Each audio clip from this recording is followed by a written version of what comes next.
His salary reportedly went up from around 18 crore rupees last financial year to a peak variable that could be as high as around 27 crore rupees this year. Yet, right now, being the CEO of Air India would be a pretty unenviable position to be in, as the present incumbent, Campbell Wilson, surely must be feeling. As if the many instances of authorities pulling up the airline for lapses in training and security over the past 3 years since it was privatized was not enough, the catastrophic crash of its Ahmedabad London Gatwick flight on June 12th has really put India's once national airline in the dark. The real reason behind the Ahmedabad crash will be clear only once the formal investigations are complete.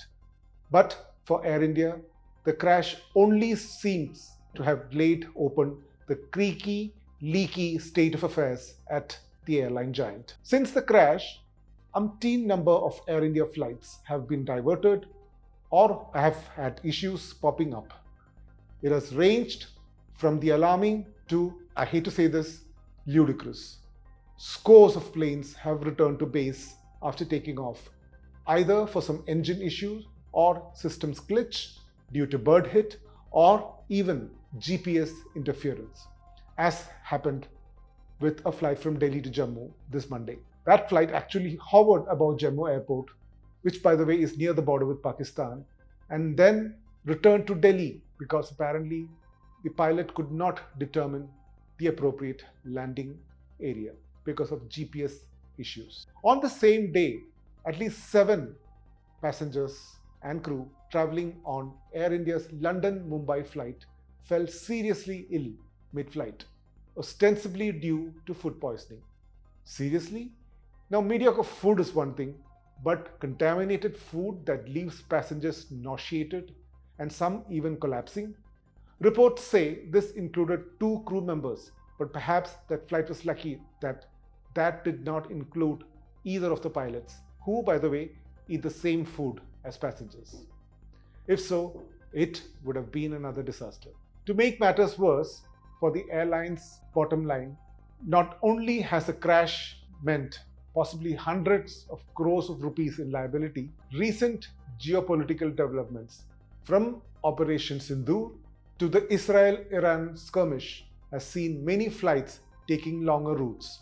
That means a whole lot of extra fuel usage, meaning way more expenses. Flight cancellations are also at an all-time high, with frequencies reduced for many domestic routes for the coming weeks. Early today morning, the airline announced cancellation of all flights to and from the Middle East, as well as the east coast of the US.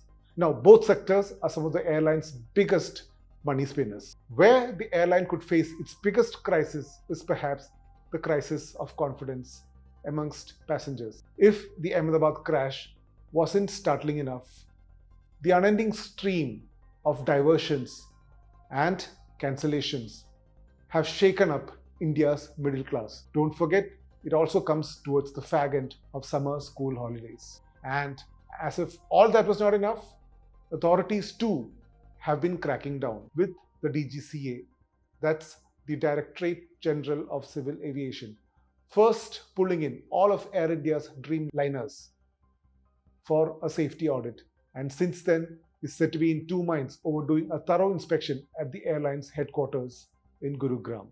In fact, a specific crackdown by the regulator this weekend saw it asking the airline to remove from active duty 3 senior officials for unauthorized and non-compliant crew pairings, violation of mandatory licensing and recency norms, as well as systemic failures in scheduling protocol and oversight.